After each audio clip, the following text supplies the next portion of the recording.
이야기는 작년 겨울 남편의 장례식 날부터 시작됩니다.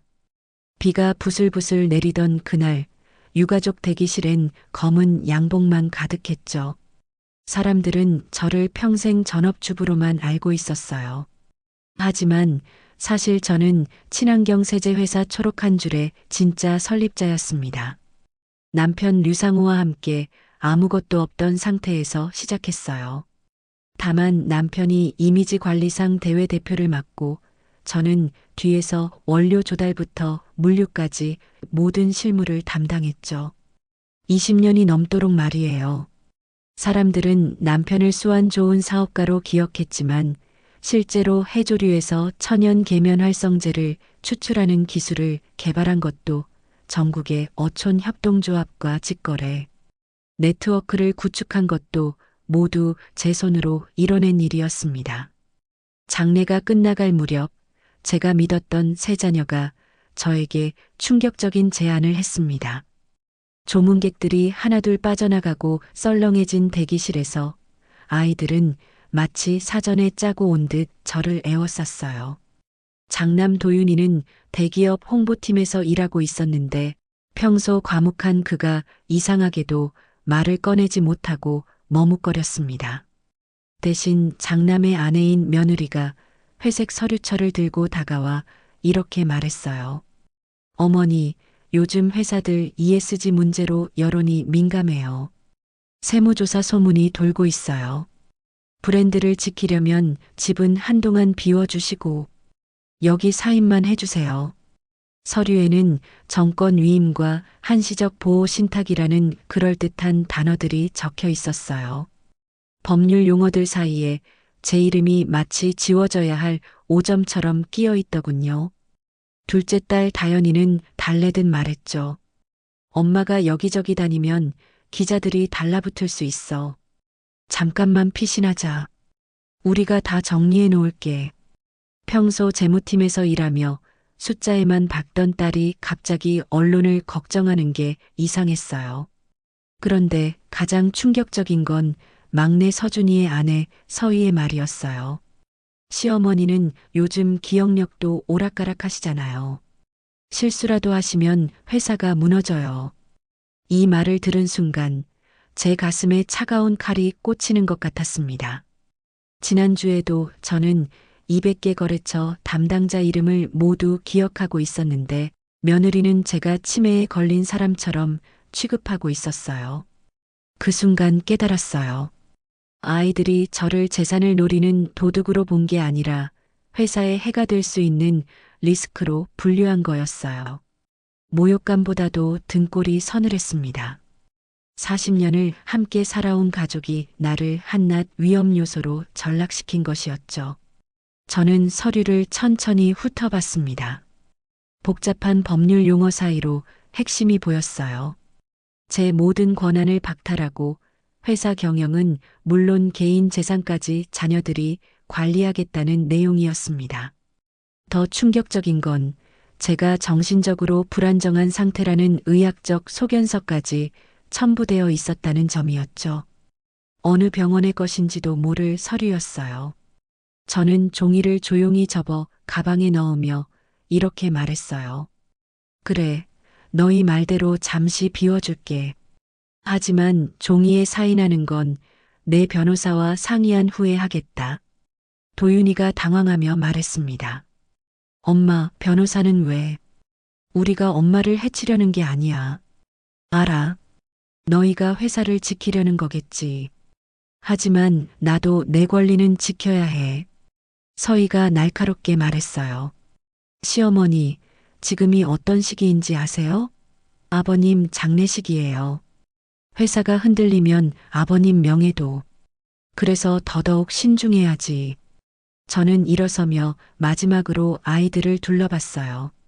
너희 아버지는 나를 믿었어. 적어도 그 신뢰만큼은 너희도 보여줬으면 좋겠구나. 그날 밤 40년을 살던 집을 뒤돌아보지 않고 나왔습니다. 현관문을 나서면서 뒤를 돌아보니 2층 창문에서 며느리들이 커튼 사이로 저를 지켜보고 있었어요. 마치 침입자가 물러가는지 확인하는 것처럼 말이죠.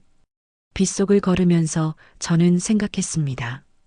남편이 살아있었다면 이런 일이 벌어졌을까? 아니, 어쩌면 남편도 알고 있었을지 모릅니다. 언젠가는 제가 그림자에서 나와 싸워야 할 날이 올 거라는 것을요. 검은 양복들 속에서 저는 투명 인간이었지만 이제는 제 이름을 걸고 전면에 나설 시간이었습니다. 어디론가 떠날 새벽 첫 차 대신 저는 도심 한복판의 650억짜리 빌딩 꼭대기로 향했습니다. 그곳은 제가 예전부터 만약의 사태를 대비해 조용히 마련해둔 펜트하우스였어요. 남편과 함께 회사를 키우던 시절 언제든 피난처이자 전략 본부로 쓸 수 있도록 설계했던 곳이었죠. 아무도 모르는 곳이었습니다. 부동산 등기부에는 제가 따로 만든 페이퍼 컴퍼니 이름으로 되어 있었고 관리비는 해외 계좌에서 자동이체되도록 해놨어요. 20년 전 남편이 첫 번째 심장 발작을 일으켰을 때부터 준비한 비상계획의 일부였습니다. 엘리베이터 문이 닫히자 저는 처음으로 한숨을 내쉬었습니다. 그래, 여기서부터 다시 시작이야. 펜트하우스 한쪽엔 회사 초창기 시절의 자료들이 빼곡히 정리된 서류함이 있었어요. 방 전체가 마치 전쟁 상황실 같았습니다. 벽면에는 공급망 지도가 걸려 있었고 책상 위에는 먼지 하나 없이 정리된 파일들이 연도별로 분류되어 있었죠. 한 달에 한 번씩 와서 청소하고 자료를 업데이트했던 제 비밀 공간이었습니다. 짐을 풀며 저는 두 권의 낡은 대학 노트를 꺼냈습니다. 하나는 원가 공급망 노트, 또 하나는 비상계획 노트. 모두 제 손글씨로 빼곡하게 채워진 회사의 실질적 설계도 같은 기록이었죠. 첫 페이지를 펼치니 20년 전 제가 적은 메모가 보였어요. 언젠가 이 회사가 내 손을 떠나더라도 증거는 남겨둬야 한다. 그리고 남편이 병상에서 제 손을 잡고 했던 말을 담은 작은 USB를 꺼내 들었습니다. 숨이 가빠지면서도 남편은 휴대폰에 대고 또렷하게 말했었어요. 초록 한 줄의 모든 것은 명자가 만들었다. 내 이름은 간판이었을 뿐이다. 그 녹음 파일이 들어있는 USB였죠. 바깥 얼굴은 내가 할게. 안은 당신이 지켜줘.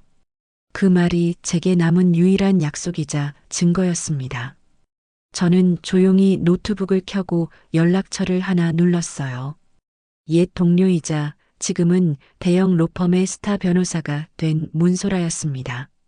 새벽 3시였지만 소라는 두 번 만에 전화를 받았어요. 명자 선생님? 이 시간에 무슨 일이세요? 소라야. 나 좀 도와줘. 아이들이 나를 회사에서 몰아내려 해. 전화 너머로 잠시 침묵이 흘렀습니다. 선생님, 지금 어디 계세요? 제가 지금 갈게요. 아니야, 내일 아침에 봐. 내가 준비할 게 있어. 밤새 저는 20년간의 기록을 정리했습니다. 해조류 공급 계약서, 어촌 협동조합과의 MOU, 특허 출원 서류, 심지어 제품 개발 과정의 실험 노트까지 모든 서류에는 제 서명과 날인이 선명했어요. 남편의 서명은 최종 결제란에만 형식적으로 들어가 있었죠. 특히 눈에 띄는 건 회사 설립.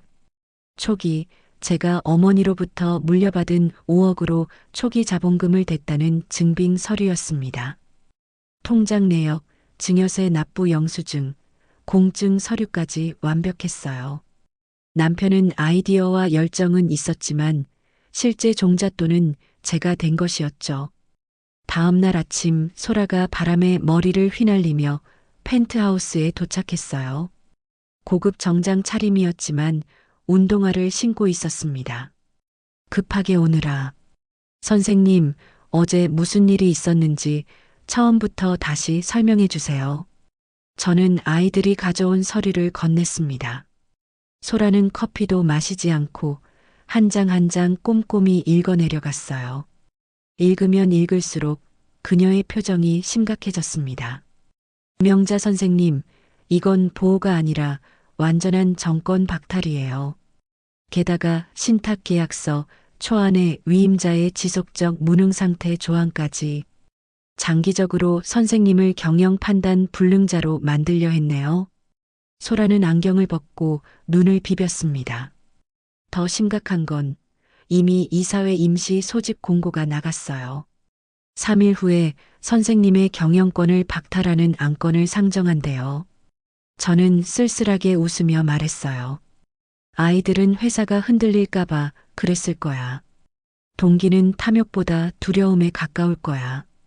언론에서 ESG 문제를 물고 늘어지니까 내가 실수라도 할까봐 겁이 났겠지. 소라는 단호하게 고개를 저었습니다. 두려움이든 뭐든 절차를 밟지 않으면 폭력이죠. 이대로 가면 선생님은 평생 자기 회사의 방문객이 됩니다. 그녀는 가방에서 태블릿을 꺼내 무언가를 빠르게 검색했어요. 선생님, 반격할 카드가 있어요. 제가 조사해 보니 초록 한 줄의 핵심 특허 3개가 모두 선생님 단독 명의로 되어 있네요. 이건 아이들도 모르는 사실 아닌가요? 맞았습니다. 해조류 추출 공법, 생분해성 계면활성제 안정화 기술, 그리고 폐기물 제로 생산 시스템. 이 3가지 특허가 없으면 초록 한 줄은 그저 평범한 세제 회사일 뿐이었어요. 선생님이 특허권자니까 사용 중지를 요구할 수 있어요. 회사가 선생님 없이는 단 하루도 제품을 생산할 수 없다는 걸 보여주는 거죠. 저는 창밖을 바라보며 말했습니다. 그렇게까지 하고 싶지는 않아. 하지만 필요하다면 써야겠지. 소라가 제 손을 잡았어요. 선생님, 이건 복수가 아니에요. 정당한 권리 찾기예요. 20년 동안 그림자처럼 살아오셨잖아요. 이제는 햇빛 아래 서실 때예요. 그날 오후 저희는 작전을 짰습니다. 먼저 핵심 거래처들을 접촉해 제가 실질적 경영자였다는 사실을 확인받기로 했어요. 그리고 이사회에서 깜짝 등장해 진실을 밝히기로 했죠. 소라는 법적 검토를, 저는 증거 수집을 맡았습니다. 펜트하우스를 나서면서 소라가 말했습니다. 선생님, 일주일만 시간을 주세요. 제가 완벽한 법적 방어막을 만들어 드릴게요. 고마워, 소라야. 근데 한 가지 부탁이 있어. 뭐든 말씀하세요. 아이들을 너무 미워하지 마. 그들도 나름대로는 회사를 지키려 한 거야. 소라는 씁쓸하게 웃었습니다. 선생님은 너무 착하세요. 그래도 알겠어요. 최대한 품위 있게 처리할게요. 그 후 일주일 동안 저희는 마치 수사관처럼 움직였어요. 첫 번째 목적지는 부산의 물류창고였습니다. 새벽 4시 안개가 자욱한 부두에 도착했을 때 창고 관리인 박 과장이 놀란 표정으로 저를 맞았어요. 명자 사장님, 이 시간에 어떻게... 상호 회장님 장례식은 잘 치르셨습니까? 박 과장님, 오랜만이에요. 재고 현황 좀 직접 확인하러 왔어요. 박 과장은 20년 전부터 저와 함께 일했던 사람이었습니다. 그는 망설이다가 조용히 말했어요. 사장님, 어제 본사에서 이상한 지시가 내려왔어요. 앞으로 모든 보고는 도윤 이사님께만 하라고. 사장님 출입도 제한하라고 했습니다. 저는 담담하게 웃었습니다. 예상했어요.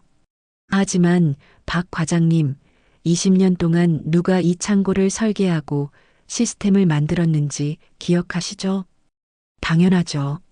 사장님이 직접 지게차 운전까지 배우시면서 동선을 짜셨잖아요. 저는 가방에서 구겨진 종이 한 장을 꺼냈어요. 2005년에 작성한 물류 효율화 마스터 플랜. 제 필체로 가득한 이 문서는 지금도 창고 운영의 바이블이었죠. 박 과장님, 혹시 그때 제가 드렸던 비상 연락망 아직 가지고 계신가요? 그는 지갑에서 낡은 명함을 꺼냈습니다. 뒷면에 제 개인 번호가 적혀 있었어요. 평생 간직하고 있습니다. 사장님이 진짜 보스라는 걸 저희는 다 알아요. 두 번째는 전남 완도의 해조 가공장이었습니다. 그곳 공장장인 김 사장은 60대 중반의 거친 바다 사나이였어요. 저를 보자마자 그는 눈시울을 붉혔습니다. 명자 사장님, 정말 오셨네요. 상호 사장님 돌아가셨다고 들었는데 힘드셨겠어요. 김 사장님, 저 때문에 곤란하신 일 생기면 어떡하죠? 본사에서 저랑 거래하지 말라고 했다면서요? 김 사장이 손사래를 쳤어요. 에이, 무슨 소리세요? 2008년 태풍으로 공장이 다 날아갔을 때 무이자로 제 건 자금 빌려주신 분이 누군데요? 사장님 아니었으면 우리 공장 진작 문 닫았어요. 그는 금고에서 두꺼운 파일을 꺼냈습니다. 이것 보세요. 15년 동안의 거래 내역이에요. 모든 품질 기준서, 가격 협상 메모, 심지어 사장님이 직접 그려주신 공정 개선안까지 다 있어요. 언제든 법정에서 증언하겠습니다. 세 번째 방문지는 경기도 안산의 세제 혼합 공장이었어요. 이곳은 초록 한 줄의 심장부였죠. 공장에 들어서자 특유의 레몬그라스 향이 코를 자극했습니다. 젊은 연구원들이 저를 알아보고 수군거렸어요. 저분이 그 유명한 오명자 고문님이시래.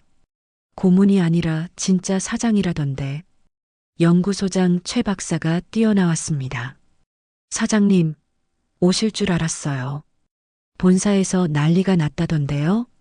최 박사님, 제가 개발한 3세대 포뮬러 자료 좀 볼 수 있을까요? 그는 저를 실험실로 안내했어요. 벽면 가득 제가 손수 작성한 실험 노트가 진열되어 있었습니다. 사장님, 이거 다 스캔해서 PDF로도 보관하고 있어요. 사장님이 직접 100번이 넘게 실험하신 기록이잖아요. 최 박사가 조심스럽게 물었습니다. 사장님, 도윤 이사가 와서 모든 자료를 본사로 이관하라고 하던데 어떻게 할까요? 일단 복사본을 만들어 두세요. 원본은 제가 직접 가져갈게요. 네 번째 날 저는 중요한 사람을 만났습니다. 초록 한 줄 초창기 투자자였던 벤처캐피털 대표 장 회장이었어요. 강남의 고급 찻집에서 만난 그는 저를 보자마자 일어서서 인사했습니다. 오 사장님, 참 오랜만입니다. 류 회장 장례식에 못 가서 죄송합니다. 괜찮아요, 장 회장님. 오늘은 부탁이 있어서 왔어요. 제가 상황을 설명하자 장 회장의 표정이 굳어졌습니다. 그 애들이 그랬다고요? 제가 2006년에 투자할 때 오 사장님의 기술력과 경영 능력을 보고 투자한 건데 그는 비서를 불러 오래된 파일을 가져오게 했어요. 여기 보세요. 투자 심사 보고서예요. 실질적 경영자 오명자, 기술 개발 책임자 오명자, 공급망 관리 오명자. 류 회장은 대외 업무 담당으로만 되어 있네요. 다섯 번째 날은 가장 중요한 만남이 있었습니다.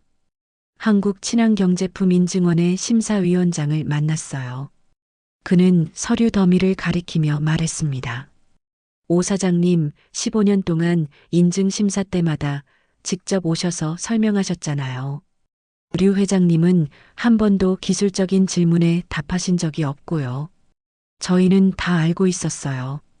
그는 공식 문서를 한 장 작성해 주었습니다. 초록 한 줄의 모든 친환경 인증은 오명자 대표의 기술력과 품질 관리 능력에 기반한 것임이라는 내용이었죠. 여섯 번째 날, 저는 예상치 못한 전화를 받았습니다. 둘째 다연이었어요. 엄마, 어디 계세요? 이사회 준비 때문에 물어볼 게 있어서. 다연아, 엄마가 무능력하다면서 왜 물어보니? 전화 너머로 한숨 소리가 들렸습니다. 엄마, 무언가 계산이 안 맞아요. 엄마가 하던 방식을 모르겠어요. 그건 내가 직접 해결해야지. 엄마, 우리가 잘못했어요. 다시 돌아와 주세요. 이사회에서 보자. 그때 모든 걸 이야기하마. 마지막 날 소라와 다시 만났습니다. 그녀는 두꺼운 서류철을 탁자에 올려놓았어요. 완벽해요, 선생님. 증거도 충분하고 증인도 20명이나 확보했어요. 특히 핵심 특허 3개가 선생님 명의라는 게 결정적이에요. 이사회에서 이 카드를 꺼내면 게임 끝입니다. 저는 창밖을 바라보며 말했습니다. 소라야, 난 아이들을 망하게 하고 싶지 않아. 그저 내 자리를 찾고 싶을 뿐이야. 알아요, 선생님. 그래서 제가 전략을 짰어요. 공격이 아닌 방어 위주로요. 선생님의 정당한 권리를 인정받는 선에서 마무리할 거예요. 소라가 서류를 정리하며 말했습니다. 그런데 선생님, 한 가지 궁금한 게 있어요. 왜 20년 동안 그림자로 사셨어요? 충분히 전면에 나설 수 있었잖아요. 저는 쓸쓸하게 웃었어요. 남편을 사랑했으니까. 그리고 한국에서 여자 사장이 되는 게 얼마나 힘든지 알았으니까. 남편이 방패가 되어준다면 난 기꺼이 그림자가 되기로 했어요. 그런데 이제 방패가 사라졌으니 스스로 나서야죠. 선생님은 정말 강한 분이세요. 아니야, 나도 무서워. 하지만 더 이상 도망칠 곳이 없어. 내가 만든 회사를 내 손으로 지켜야지. 일주일간의 증거 수집이 끝났습니다. 해조 가공장의 비린내, 물류창고의 먼지, 연구소의 화학약품 냄새가 제 옷에 배어 있었어요. 하지만 그것들이 오히려 저를 든든하게 만들었습니다. 이제 이사회라는 전쟁터로 갈 시간이었습니다. 20년 동안 숨겨왔던 진실을 드러낼 시간이 왔어요. 서울 본사 17층, 사방이 유리로 된 회의실. 2025년 2월 15일 오후 2시, 임시 이사회가 시작되었습니다. 자녀들과 사회이사 3명, 감사 2명이 긴 회의 테이블에 앉아 있었어요. 저는 일부러 5분 늦게 들어갔습니다.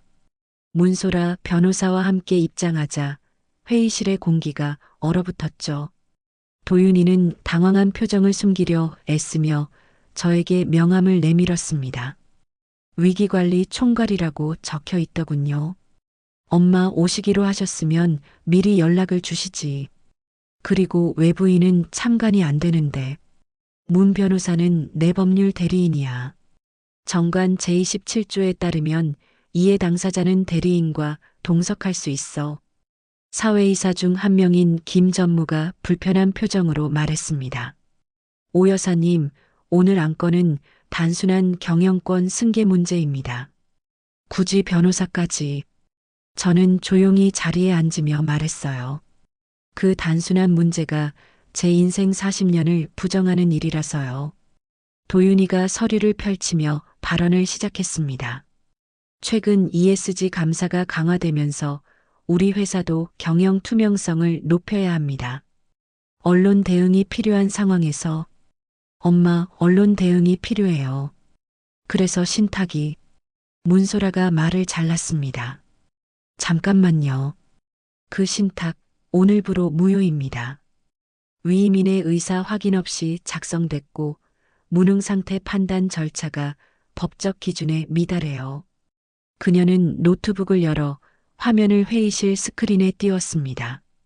더 중요한 건 이 신탁 계약서 초안을 누가 작성했느냐는 겁니다. 조사해 보니 도윤 이사님이 아버님 돌아가시기 한 달 전부터 법무법인과 접촉했더군요. 도윤이의 얼굴이 창백해졌습니다. 그건 만약의 사태를 대비한 거예요. 만약의 사태라. 아버님이 돌아가실 걸 예상했다는 건가요? 무거운 침묵이 흘렀습니다.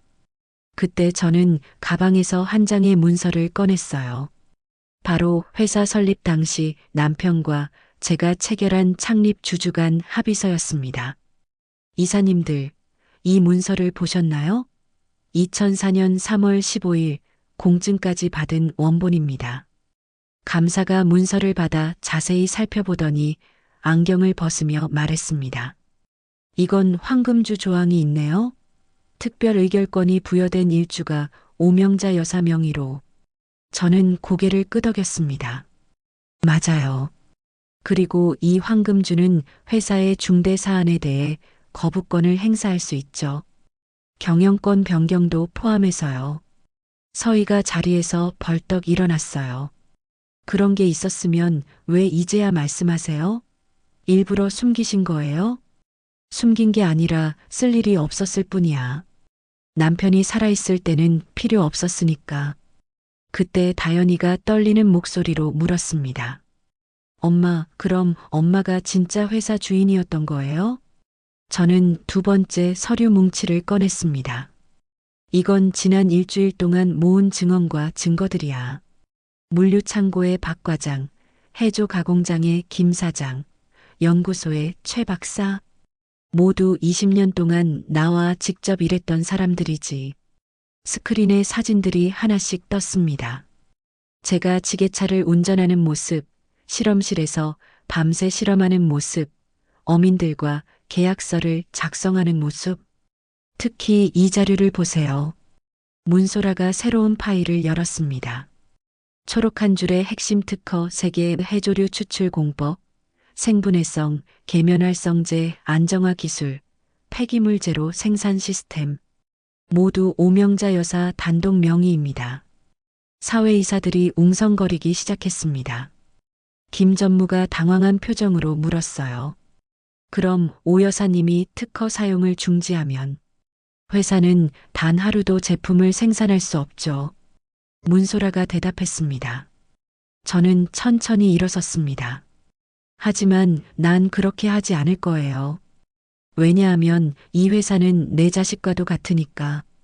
다만 더 이상 그림자로 살지는 않을 겁니다. 그리고 세 번째 문서를 꺼냈어요. 남편의 음성이 담긴 USB를 노트북에 연결했습니다. 회의실에 남편의 목소리가 울려 퍼졌어요. 초록 한 줄의 모든 것은 명자가 만들었다. 나는 얼굴마담이었을 뿐이다. 기술 개발, 공급망 구축, 품질 관리. 모두 명자의 작품이다. 내가 죽고 나면 명자가 전면에 나서야 한다. 그게 내 유언이다. 녹음은 3개월 전 남편이 병원에 입원했을 때의 것이었습니다. 간호사 2명이 증인으로 참석한 상황에서 녹음된 것이라 법적 효력도 충분했죠. 도윤이가 고개를 떨구며 말했습니다. 아빠가 그렇게 말씀하셨어요? 너희 아빠는 끝까지 정직했어. 자기 역할과 내 역할을 정확히 알고 있었지. 감사가 자리에서 일어났습니다. 잠깐, 그럼 회계상 문제로 떠돌던 소문은 단순한 결제 지연이에요. 저는 네 번째 서류를 꺼냈습니다. 원료 공급업체들과 새로 맺은 계약서예요. 이미 제가 직접 만나서 해결했습니다. 선결제를 재개하면 모든 문제가 해소돼요. 김 전무가 서류를 넘기며 놀란 표정을 지었습니다. 이 계약 조건이 기존보다 5% 저렴한데요? 20년 신뢰관계의 힘이죠. 그들은 나를 믿어요. 서희가 다시 자리에서 일어났어요. 시어머니, 그래도 회사는 이미지가 전부예요. 갑자기 여자 회장이 나타나면 주가가. 이미지는 진짜를 가릴 때만 의미가 있어. 저는 창밖을 바라보며 말을 이었어요. 나는 이 회사의 뼈대와 혈액을 만들었어. 너희는 겉옷을 다림질했지. 다림질은 중요하지만 뼈를 부러뜨릴 권리는 없어. 사회이사 중 유일한 여성인 박 이사가 발언했습니다. 저는 오 여사님을 지지합니다.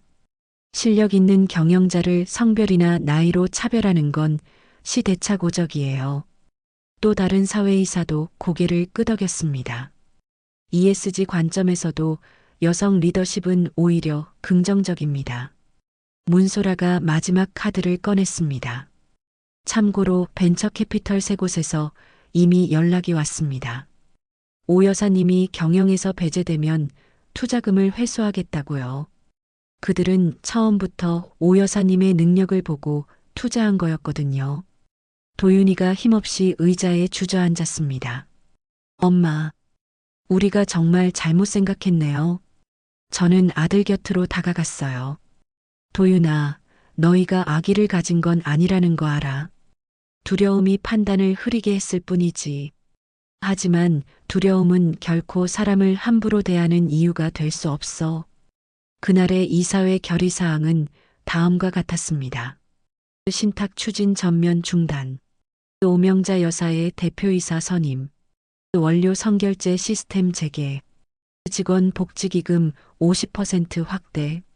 비상위기관리팀을 현장 중심으로 재편. 그리고 저는 아이들에게 제안했어요. 도윤아, 너는 위기관리에서 물러나 우리 협력사 교육 프로그램을 맡아. 현장을 모르는 위기관리는 위기를 만들 뿐이야. 다현이는 소비자센터를 강화해. 숫자만 보지 말고 고객의 목소리를 직접 들어. 서준이는 물류 최적화 프로젝트부터 시작해. 새벽 4시 물류 현장이 어떻게 돌아가는지 직접 봐야 해. 아이들은 아무 말도 없었습니다. 수치심과 후회가 얼굴에 가득했죠. 그리고 한 가지 조건이 있어. 나를 리스크로 보는 시선부터 고쳐. 나는 위험 요소가 아니라 이 회사의 기초야. 이사회가 끝나고 엘리베이터를 기다리고 있을 때 다현이가 다가왔습니다. 엄마, 정말 미안해요. 우리가 엄마를 너무 몰랐어요. 이제라도 알았으니 됐어. 앞으로가 중요하지. 유리 회의실을 나오면서 뒤를 돌아봤습니다. 석양이 유리창을 황금빛으로 물들이고 있었어요. 20년 만에 처음으로 저는 그림자가 아닌 실체로서 그곳에 서 있었습니다. 일이 정리되자 회사를 둘러싼 소문은 금세 잠잠해졌어요. 언론은 오히려 20년 만에 전면에 나선 여성 창업자라며 긍정적인 기사를 쏟아냈죠. 주가도 안정되었고 거래처들은 드디어 진짜 사장님을 뵙게 되었다며 반겼습니다. 하지만 가족의 얼굴에는 금간 거울처럼 잠금이 남았습니다. 도윤이는 제 제안을 거부하고 사표를 냈어요. 이사회가 끝난 다음 날 아침 그는 짐을 싸며 말했습니다. 엄마 없이도 잘할 수 있다는 걸 증명해 볼게요. 내 능력으로 처음부터 다시 시작하겠어요. 저는 말리지 않았습니다. 자존심이 상한 아들을 억지로 붙잡는 건 더 큰 상처가 될 테니까요. 도윤이는 리스크 매니지먼트라는 외주 위기관리 대행사를 차렸어요.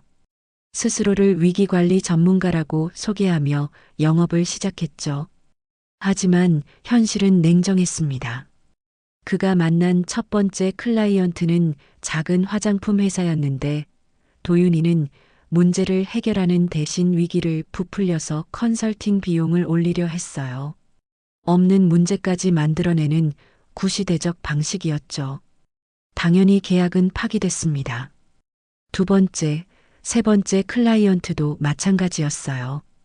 진짜 위기 관리는 현장을 알아야 하는데 도윤이는 책상 머리에서만 전략을 짰으니까요. 3달 뒤 추운 겨울밤에 도윤이에게서 문자가 왔습니다. 엄마, 협력사 교육 자료 좀 빌릴 수 있을까요? 공부하고 싶어요. 저는 답장 대신 직접 자료를 들고 그의 원룸 사무실로 찾아갔어요. 인스턴트 라면 냄새가 가득한 작은 공간에서 도윤이는 혼자 노트북과 씨름하고 있었습니다. 도윤아, 밥은 먹었니? 그는 고개를 들지 못한 채 말했어요. 엄마, 제가 너무 어리석었어요. 회사가 어떻게 돌아가는지도 모르면서 위기 관리를 한다고 했으니 이제라도 배우면 되지. 여기 20년치 교육 자료야. 하지만 자료만으로는 부족해. 내일부터 새벽 4시에 물류창고로 나와. 현장부터 배워야 해. 도윤이는 처음으로 제 눈을 똑바로 보며 말했습니다. 엄마, 다시 받아주실 거예요? 넌 내 아들이기 전에 한 사람의 직업인이야. 실력을 증명하면 받아주지. 다현이의 변화는 더 극적이었어요. 제 제안대로 소비자센터를 맡은 그녀는 처음으로 고객들의 날것의 목소리를 들었습니다. 첫날 한 할머니가 전화로 30분간 제품에 대한 불만을 쏟아냈어요. 평소 같았으면 규정상 환불이 어렵습니다로 끝났을 일이었죠. 하지만 다연이는 끝까지 들었습니다. 알고 보니 할머니는 제품이 문제가 아니라 혼자 사는 외로움에 누군가와 대화하고 싶었던 거였어요. 다연이는 할머니께 직접 찾아뵙겠다고 했고 제품 사용법을 알려드리며 2시간을 함께 보냈습니다. 일주일 뒤 그 할머니가 손편지를 보냈어요. 떨리는 필체로 쓴 감사합니다라는 3글자였습니다. 다연이는 그 편지를 들고 제 사무실에 와서 한참을 울었어요. 엄마, 저는 왜 늘 숫자만 봤을까요? 숫자 뒤에 사람이 있다는 걸 왜 몰랐을까요? 이제 알았으니 됐어. 그 깨달음이 너를 진짜 경영자로 만들어줄 거야. 다연이는 스스로 연봉을 30% 삭감하고 그 돈으로 소비자센터 직원 교육 예산을 늘렸습니다.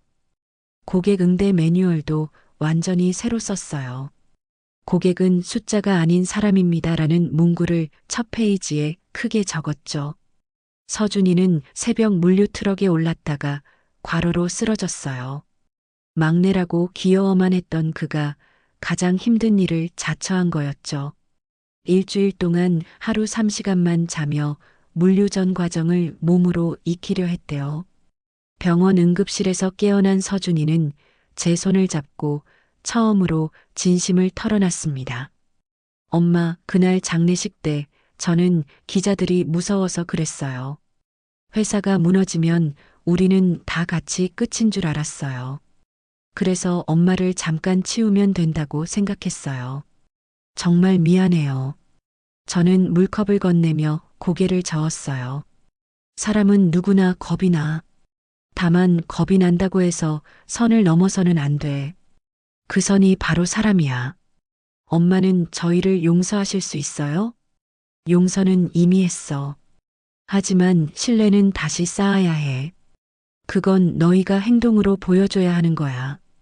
퇴원 후 서준이는 정말 달라졌어요.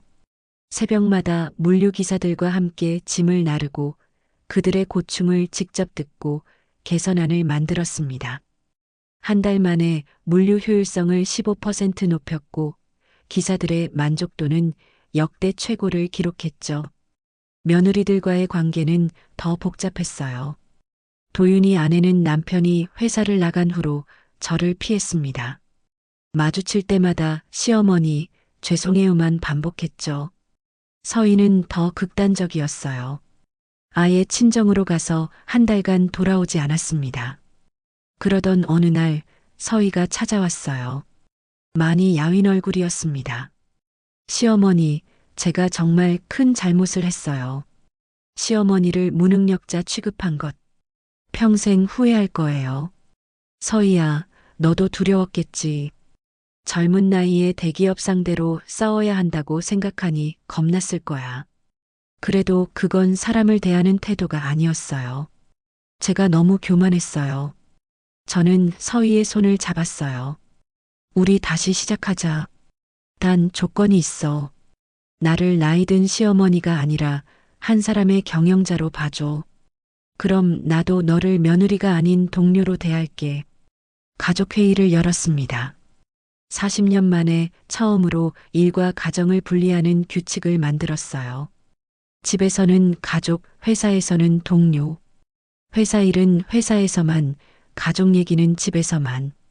그리고 한 가지 더, 가족이라고 해서 특별 대우는 없어. 오히려 더 엄격한 기준을 적용할 거야. 도윤이가 물었습니다. 그럼 저희를 다시 받아주신다는 거예요? 실력을 증명하면. 단 신입사원부터 시작해야 해. 연봉도 신입 기준이고. 놀랍게도 아이들은 모두 고개를 끄덕였습니다. 굴욕적인 조건이었지만 그들도 처음부터 다시 배워야 한다는 걸 인정한 거였죠. 6개월이 지났습니다. 도윤이는 협력사 교육 프로그램을 체계화해서 업계 표준을 만들었어요. 다연이는 고객과 함께하는 제품 개발 프로젝트를 성공시켰고 서준이는 물류혁신으로 업계 주목을 받았습니다. 어느 일요일 저녁 오랜만에 온 가족이 모였어요. 예전 같았으면 회사 얘기로 시끄러웠을 텐데 이제는 각자의 일상을 나누는 평범한 가족의 모습이었습니다. 손자가 제게 물었어요. 할머니, 아빠가 할머니 회사에서 일한대요. 할머니가 사장이에요? 그래, 할머니가 사장이야. 하지만 더 중요한 건 할머니는 내 할머니라는 거지. 도윤이가 조용히 말했습니다. 엄마, 이제야 알겠어요. 엄마가 왜 20년 동안 그림자로 사셨는지, 그게 얼마나 대단한 일인지. 이제 그만해. 과거는 과거고 우리는 앞으로 나아가야 해. 저는 가족들을 둘러봤습니다. 깨진 거울처럼 금이 간 관계였지만 그 금 사이로 새로운 빛이 들어오고 있었어요. 완벽하게 매끈한 거울보다 오히려 더 많은 각도를 비추는 거울이 된 것 같았습니다. 서희가 차를 따르며 말했습니다. 시어머니, 아니 대표님. 내일 회사에서 뵐게요. 회사에서는 대표님, 집에서는 시어머니. 규칙 잘 지켜줘서 고마워요. 그날 밤 저는 일기장에 적었습니다. 가족이라는 거울이 깨졌다가 다시 맞춰지고 있다. 예전과 똑같은 모양은 아니지만 오히려 더 단단하고 투명한 관계가 되어가고 있다. 두려움이 만든 상처는 아프지만 그 상처를 통해 우리는 서로를 더 깊이 이해하게 되었다. 깨진 거울을 맞추듯 가족 관계를 재정립한 후 저는 오래 고민하던 결정을 내렸습니다. 가족에게도 봉급을 주되 보고서는 다른 직원보다 더 엄격하게 받겠다고 선언한 것이었죠. 사랑과 경영은 뒤섞지 않는 편이 기업과 가정 모두를 살린다는 걸 늦게나마 배웠거든요. 월요일 아침 8시 전 직원 회의를 소집했습니다. 200명이 넘는 직원들이 강당에 모였을 때 저는 단상에 올라가 새로운 규칙을 발표했어요. 오늘부터 초록 한 줄의 인사 원칙이 바뀝니다. 첫째, 가족관계는 채용과 승진에 영향을 주지 않습니다. 둘째, 오히려 가족은 일반 직원보다 20% 높은 성과를 내야 같은 평가를 받습니다. 셋째, 모든 보고 라인은 투명하게 공개됩니다. 직원들이 웅성거렸어요. 한중간 관리자가 손을 들고 물었습니다. 대표님, 그럼 대표님 자녀분들도 똑같이 적용되나요? 당연합니다. 아니, 더 엄격하게 적용됩니다. 도윤, 다연, 서준은 이미 신입사원 연봉으로 재계약했습니다.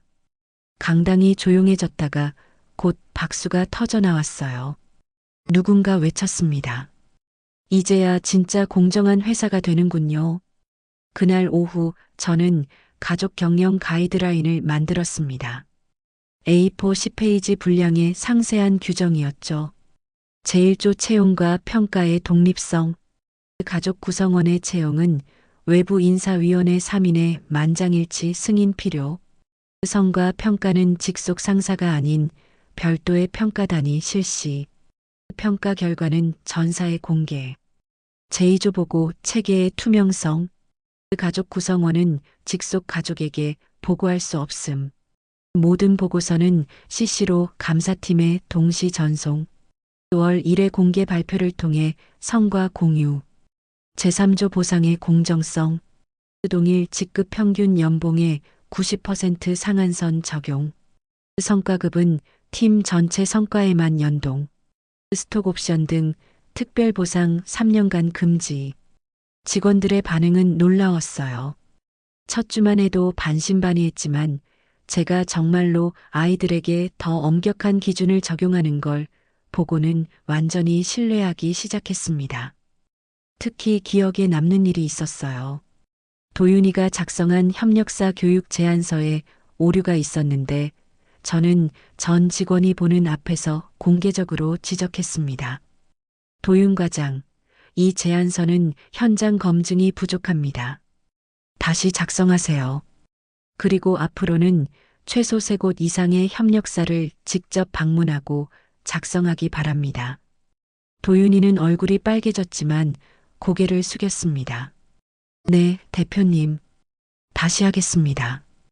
회의가 끝난 후 한 직원이 제게 다가왔어요. 대표님, 아드님한테 너무 엄격하신 거 아니에요? 아니에요. 오히려 이 정도로는 부족해요. 가족이라는 이유로 봐주는 순간 이 회사는 무너집니다. 다현이의 경우는 더 극적이었어요. 고객 클레임 처리 과정에서 실수를 했는데 저는 그녀를 3일간 무급 정직 처분했습니다. 인사팀장이 만류했지만 저는 단호했어요. 다현이가 내 딸이 아니라 일반 직원이었다면 어떻게 하셨을 건가요? 그래도 3일 정직은. 그럼 5일로 하겠습니다. 결국 다현이는 3일간 정직 처분을 받았고 그 기간 동안 고객 서비스 관련 책 10권을 읽고 보고서를 제출했습니다. 복직 후 그녀는 완전히 달라진 모습으로 일했어요. 서준이는 스스로를 더 혹독하게 몰아붙였습니다. 물류팀 막내로 시작한 그는 매일 새벽 3시에 출근해 7시까지 물류 정리를 끝냈어요. 다른 직원들이 출근하면 이미 하루 일과의 절반을 끝낸 상태였죠. 한 달 뒤 물류팀장이 찾아왔습니다. 대표님, 서준 과장 때문에 다른 직원들이 부담스러워해요. 너무 열심히 해서. 그럼 어떻게 하면 좋겠습니까? 서준 과장의 근무 시간을 제한해 주세요. 그리고 혼자 하지 말고 팀원들과 함께 일하도록. 그날 저녁 서준이를 불렀습니다. 너 혼자 잘한다고 팀이 잘 되는 게 아니야. 함께 성장하는 법을 배워. 새로운 규칙은 회사 문화 전체를 바꿔놓았어요. 줄서기와 눈치 보기가 사라졌습니다. 대신 실력과 성과만으로 평가받는 문화가 자리 잡았죠. 특히 인상적이었던 건 젊은 직원들의 변화였어요. 예전에는 어차피 자리는 정해져 있다며 냉소적이었던 그들이 이제는 적극적으로 아이디어를 내고 도전했습니다. 28살의 신입사원 박지민 씨가 대표적이었어요. 그녀는 획기적인 마케팅 아이디어를 제안했고 저는 즉시 TF팀을 구성해 그녀를 팀장으로 임명했습니다. 대표님, 저는 신입인데 도윤 과장님이 계시잖아요. 실력이 있으면 신입도 팀장이 될 수 있어요. 도윤이는 박 팀장 밑에서 배우게 될 거예요. 정말로 도윤이는 8살 연하의 박지민 팀장 밑에서 열심히 일했습니다. 처음엔 자존심이 상했겠지만 한 달 뒤에는 진심으로 그녀를 존중하게 되었어요. 엄마, 아니 대표님. 박 팀장님은 정말 뛰어나요. 제가 배울 게 많습니다. 규칙을 만든 지 6개월이 지났을 때 회사 분위기는 완전히 달라졌습니다. 매출은 전년 대비 35% 증가했고 직원 만족도는 역대 최고를 기록했어요. 무엇보다 놀라운 건 이직률이었습니다. 업계 평균 20%인데 우리 회사는 3%대로 떨어졌어요. 한 리서치 회사의 조사 결과 가장 일하고 싶은 기업 10위 안에 들었습니다. 조사 기관 담당자가 인터뷰를 요청했어요. 비결이 뭔가요? 단순해요. 실력으로 평가받고 공정하게 대우받는다는 믿음이죠. 그리고 가장 중요한 건 저부터 그 규칙을 지킨다는 거예요. 대표님 가족도 예외가 없다는 게 인상적입니다. 예외를 만드는 순간 규칙은 무너져요. 특히 윗사람이 규칙을 어기면 그 조직은 끝이에요. 어느 날 한 중견기업 회장이 찾아왔어요. 역시 가족 경영을 하는 회사였는데 내용이 심각했다고 했습니다. 오 대표님, 어떻게 자녀들을 그렇게 엄격하게 대할 수 있으세요? 저는 아들이 실수해도 눈 감아주게 되던데. 그게 진짜 사랑일까요? 실수를 눈 감아주면 그 아이는 평생 실수 속에 살게 돼요. 진짜 사랑은 스스로 설 수 있도록 가르치는 거예요. 하지만 직원들 앞에서 망신을 주면 망신이 아니라 교육이에요. 그리고 직원들도 봅니다. 저 집 아들도 혼나는구나 하고요. 그럼 누구도 불평하지 않아요. 그 회장은 고개를 끄덕이며 돌아갔지만 결국 실천하지는 못했다고 들었어요. 1년 뒤 그 회사는 형제 간 경영권 분쟁으로 쪼개졌습니다. 저는 매달 마지막 금요일마다 규칙 점검의 날을 만들었어요. 전 직원이 익명으로 규칙 위반 사례를 제보할 수 있게 했죠. 첫 달에는 제보가 없었지만 두 달째부터 하나둘 들어오기 시작했어요. 놀랍게도 대부분이 다연 과장이 너무 늦게까지 일한다, 서준 과장이 주말에도 나온다 같은 내용이었습니다. 저는 공개적으로 답했어요. 과도한 근무도 규칙 위반입니다. 일과 삶의 균형을 지키지 못하는 사람은 좋은 리더가 될 수 없어요. 그 후로 강제 퇴근 시간을 만들었습니다. 저녁 7시가 되면 전산 시스템이 자동으로 꺼지게 했어요. 가족 구성원은 특히 더 엄격하게 적용했습니다. 1년이 지났을 때 한 경제 전문지가 우리 회사를 특집 기사로 다뤘어요. 제목은 혈연을 넘어선 실력주의 초록 한 줄의 실험이었습니다. 기자가 물었습니다.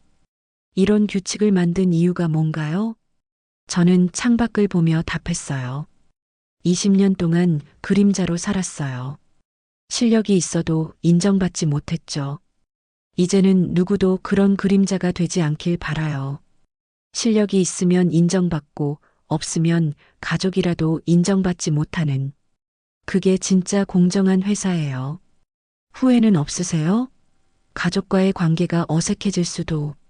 오히려 더 건강해졌어요. 회사에서는 철저히 상사와 부하, 집에서는 따뜻한 가족. 경계가 명확하니 오히려 서로를 더 존중하게 됐어요. 그날 밤 아이들이 모두 모인 가족 식사 자리에서 도윤이가 말했습니다. 엄마, 처음엔 너무 서운했어요. 하지만 이제는 감사해요.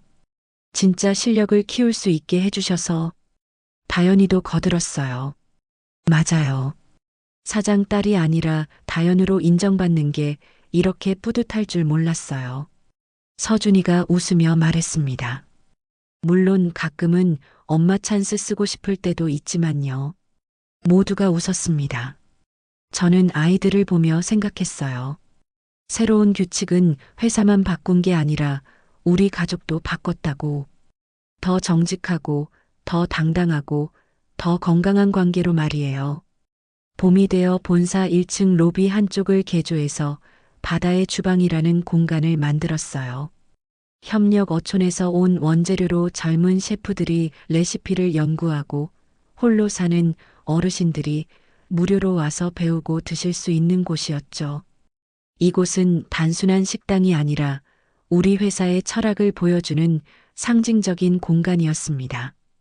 프로젝트를 시작한 건 완도 김 사장의 한마디 때문이었어요.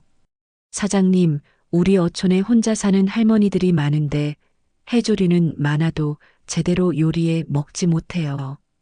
젊은 사람들은 다 떠나고. 그 말이 가슴에 박혔습니다.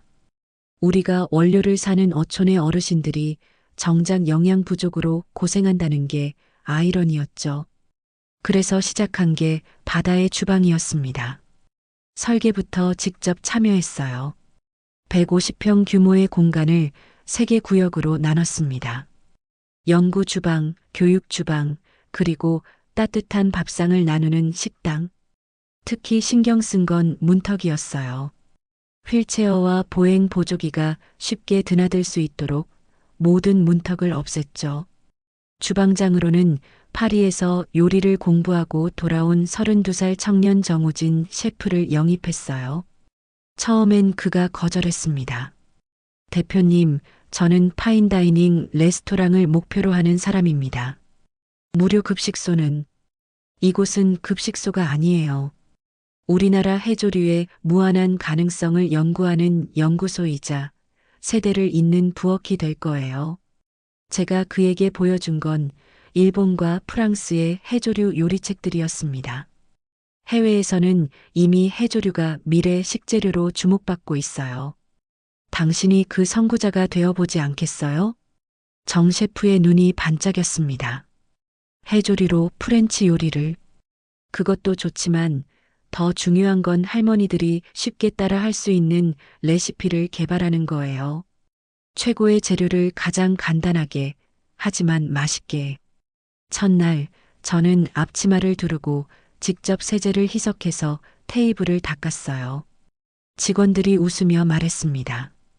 사장님은 결국 현장으로 돌아오시네요. 현장을 떠난 적이 없어요. 잠시 자리만 비웠을 뿐. 오픈 첫 주 어르신 5명만 오실 줄 알았는데 입소문이 나서 50명이 넘게 오셨어요. 우리는 급히 재료를 더 주문하고 자원봉사자를 모집했습니다. 놀랍게도 제일 먼저 자원봉사를 신청한 사람은 서희였어요. 시어머니, 아니 대표님. 제가 배식을 도와드릴게요. 고마워요. 하지만 여기서는 그냥 명자 씨라고 불러주세요. 서희는 3시간 동안 쉬지 않고 어르신들을 도왔어요. 특히 거동이 불편한 할머니들에게는 직접 자리까지 음식을 날라다 드렸죠. 한 할머니가 서희의 손을 잡고 말했습니다. 아가씨 고마워. 우리 손녀 같아. 서희의 눈가가 촉촉해졌어요. 퇴근길에 그녀가 제게 말했습니다. 시어머니, 제가 그동안 정말 많이 놓치고 살았네요. 사람의 가치를. 2달째부터는 요리 교실을 시작했어요. 정 셰프가 개발한 5분 해조류 요리 시리즈였죠. 미역 페스토 파스타, 다시마 육수 리조또, 토샐러드. 모두 간단하지만 영양가 높은 메뉴들이었습니다. 85세 박할머니가 특히 열심히셨어요. 내가 이 나이에 파스타를 만들어 보게 될 줄이야. 할머니, 솜씨가 대단하세요. 레스토랑 차려도 되겠어요. 에이, 사장님도 참. 그래도 이거 만들어서 손자들 대접했더니 깜짝 놀라더라고. 그런데 예상치 못한 효과가 나타났어요. 젊은 직원들이 점심시간에 바다의 주방에 오기 시작한 거예요. 처음엔 어르신들과 어색해했지만 곧 자연스럽게 대화를 나누게 됐죠. 마케팅팀 김민수 대리가 한 할아버지와 대화하다가 놀라운 아이디어를 얻었어요. 할아버지가 젊은 시절 해녀였던 아내 이야기를 들려주셨는데 그것이 해녀의 지혜 시리즈 광고 캠페인의 모티브가 됐죠. 대표님, 어르신들의 이야기가 곧 콘텐츠예요. 우리가 잊고 있던 바다의 지혜가 여기 다 있어요. 그렇게 시작된 구슬 역사 프로젝트는 큰 반향을 일으켰어요. 어르신들의 삶의 이야기를 영상과 책으로 기록하는 작업이었죠. 다연이가 프로젝트를 총괄하며 직접 인터뷰를 진행했습니다. 92세 최할머니의 이야기는 특히 감동적이었어요. 6.25 때 피난 가면서도 미역을 챙겼어. 그게 있어야 아기 낳은 산모들이 몸조리를 할 수 있으니까. 전쟁통에도 생명은 태어나잖아. 이런 이야기들은 우리 회사 제품에 역사와 의미를 더했습니다. 단순한 세제 회사가 아니라 바다의 역사를 잇는 기업이 된 거죠. 여름이 되자 바다의 주방은 지역 명소가 됐어요. 관광객들도 찾아오기 시작했고 언론에서도 주목했습니다. 한 방송국에서 다큐멘터리를 찍으러 왔을 때의 일이에요. PD가 물었습니다. 대표님, 수익도 안 나는 이런 공간을 왜 운영하시나요? 수익은 숫자로만 계산되는 게 아니에요. 여기서 나누는 밥 한 끼, 어르신들의 웃음, 직원들이 얻는 영감. 이 모든 게 우리 회사의 자산이에요. 그때 정 셰프가 새로운 메뉴를 들고 왔어요. 대표님, 이번엔 어르신들과 함께 개발한 추억의 해조류 요리예요. 옛날 방식에 현대적 터치를 더했어요. 85세 박할머니가 자랑스럽게 말했습니다. 이 미역국 레시피는 우리 시어머니한테 배운 건데 정 셰프가 크림을 살짝 넣으니까 더 고소하더라고. 문소라 변호사가 커피를 들고 다가왔어요. 명자 선생님, 계획의 마지막 페이지에 빈칸이 하나 있던데요. 가족이요. 저는 살짝 웃었습니다. 채웠어. 경계가 있는 사랑. 회사 안에 있을 때는 동료, 밖에서는 가족. 그리고 내가 쓰러져도 시스템이 굴러가게 할 거야. 가을이 되자 도윤이가 아이디어를 냈어요. 대표님, 바다의 주방을 프랜차이즈로 만들면 어떨까요? 수익 사업이 아니라 사회적 기업 모델로요. 자세히 설명해봐. 각 지역 어촌과 연계해서 그 지역 어르신들을 위한 공간을 만드는 거예요. 초기 투자는 우리가 하고 운영은 지역 청년들이 맡고요. 좋은 아이디어였습니다.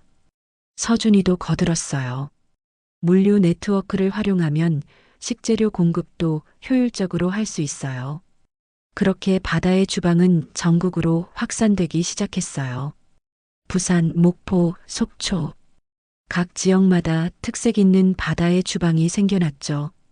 어느 날 완도 김 사장에게서 전화가 왔어요. 사장님, 우리 마을 할머니들이 감사 인사를 전해달래요. 이제 외롭지 않고 먹을 것도 풍족하대요. 저야말로 감사하죠. 좋은 원료를 공급해 주셔서. 그런데 사장님, 한 가지 더 놀라운 일이 있어요. 도시로 떠났던 젊은이들이 하나둘 돌아오기 시작했어요. 바다의 주방 덕분에 일자리가 생기니까요. 그것이 제가 진짜 바랐던 변화였습니다. 기업이 지역과 함께 성장하는 것. 그래야 지속 가능한 거니까요. 유리창 너머로 아이들과 어르신들이 함께 김을 굽는 모습이 보였어요.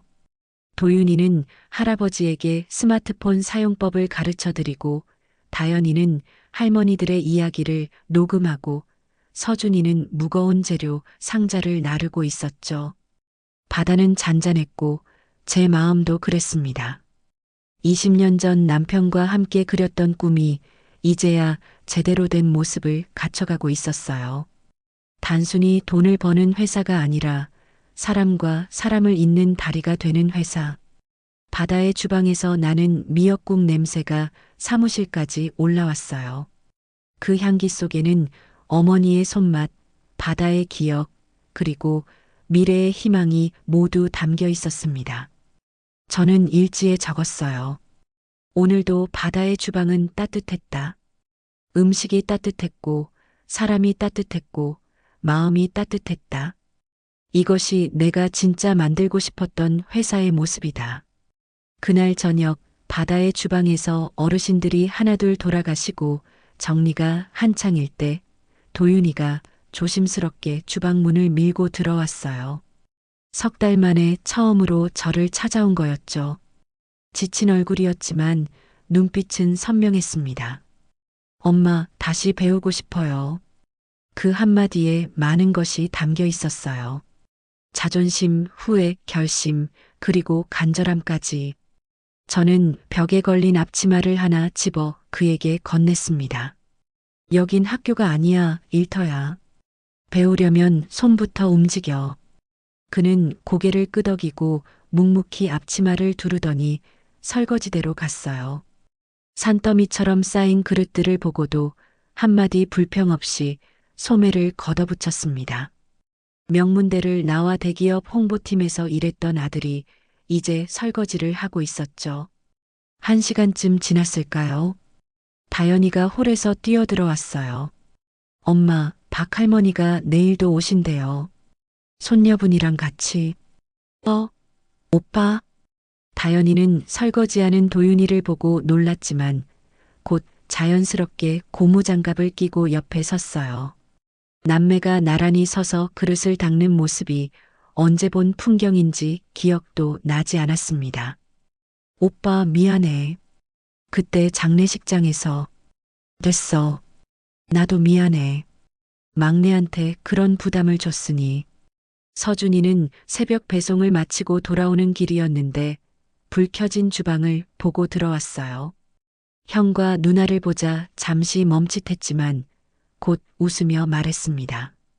뭐야, 가족 모임인데 나만 빼고. 나도 할게. 그는 무거운 조리 기구들을 정리하기 시작했어요. 저는 한 걸음 물러서서 그 모습을 지켜봤습니다.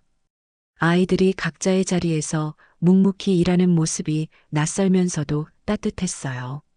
밤 11시가 되어서야 정리가 끝났습니다. 4명이 주방 한가운데 놓인 작업대에 둘러앉았어요. 저는 차가워진 미역국을 다시 데워 그릇에 담았습니다. 다들 먹어.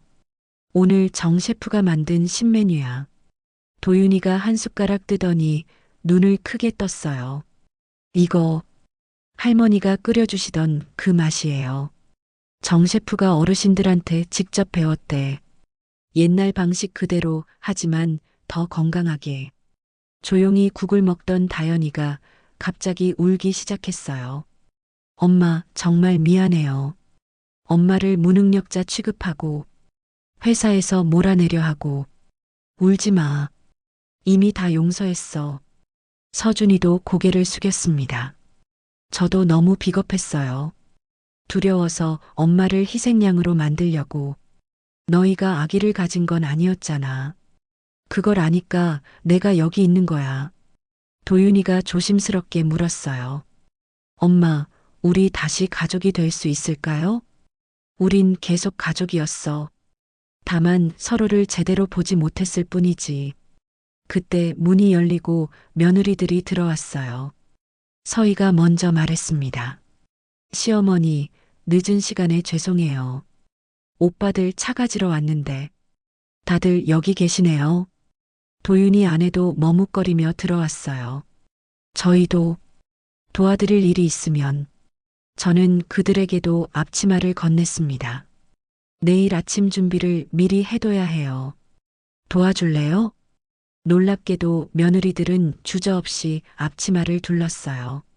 6명이 함께 내일 아침 재료를 손질하기 시작했습니다. 미역을 자르고 다시마를 씻고 멸치 내장을 제거하는 단순한 일이었지만 그 시간만큼은 모두가 평등한 일꾼이었죠. 작업을 하다가 도윤이가 갑자기 웃음을 터뜨렸어요. 이거 아세요? 우리가 이렇게 다 같이 뭔가를 한 게 언제인지 기억도 안 나요. 다연이도 웃었어요. 맞아. 항상 회사 얘기만 하고 실적 얘기만 하고. 서희가 거들었어요. 저는 시어머니가 이렇게 일하시는 모습 처음 봐요. 정말 멋지세요. 새벽 1시 모든 준비가 끝났을 때 우리는 다시 작업대에 둘러앉았어요. 이번엔 정 셰프가 남겨둔 토샐러드와 미역 쿠키를 나눠 먹었습니다. 엄마, 도윤이가 말했어요. 이제 알겠어요. 엄마가 왜 20년 동안 그림자로 사셨는지, 그게 얼마나 힘든 일이었는지. 그만해. 과거는 과거야. 아니에요. 꼭 말하고 싶어요. 엄마는 정말 대단한 분이에요. 회사를 만들고 키우고 지키고 그리고 우리까지 용서하시고. 다연이가 제 손을 잡았어요. 엄마, 이제부터는 제대로 할게요. 일도 가족도. 서준이가 진지하게 말했습니다. 저는 엄마처럼 되고 싶어요. 두려움에 굴복하지 않고 사람을 먼저 생각하는 경영자요. 저는 아이들을 하나씩 바라봤어요. 상처 입고 넘어지고 다시 일어선 아이들. 완벽하지는 않지만 성장하고 있는 내 자녀들. 너희가 진심으로 깨달았다면 그걸로 충분해. 하지만 기억해. 신뢰는 한 번에 무너지지만 다시 쌓는 데는 오랜 시간이 걸려. 도윤이 아내가 조심스럽게 물었어요. 시어머니, 그럼 저희를 다시 받아주신다는 조건이 있어. 첫째, 회사에서는 철저히 공과 사를 구분할 것. 둘째, 서로를 직책이 아닌 이름으로 부를 것. 셋째, 매달 한 번은 이렇게 바다의 주방에서 봉사할 것. 모두가 고개를 끄덕였어요. 그리고 하나 더, 저는 잠시 멈췄다가 말했어요. 서로를 리스크가 아닌 자산으로 볼 것. 가족은 위기 때 버리는 존재가 아니라 함께 극복하는 존재니까. 서희가 눈물을 닦으며 말했어요. 시어머니, 정말 죄송해요. 그리고 감사해요. 이제 그만 울어요. 우리 앞으로 할 일이 많아요. 그날 밤, 아니 새벽이 되어서야 우리는 바다의 주방을 나섰어요. 동이 트기 시작한 하늘 아래 6명이 나란히 걸었습니다.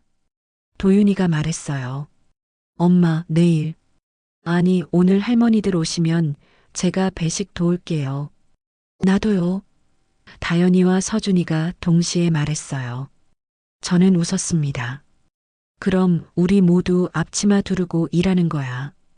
오명자 가족이 아니라 바다의 주방 봉사자로.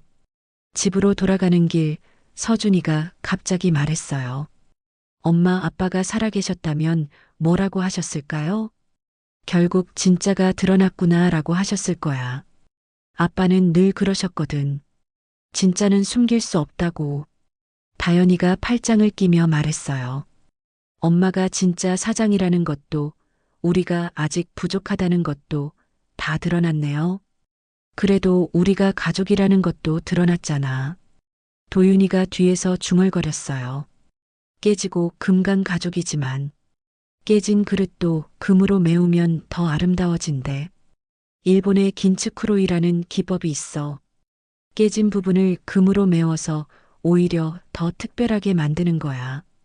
서희가 감탄했어요. 우리 가족도 그렇게 될 수 있을까요? 이미 되고 있어. 오늘이 그 시작이야. 해가 완전히 떠올랐을 때 우리는 각자의 집으로 흩어졌어요.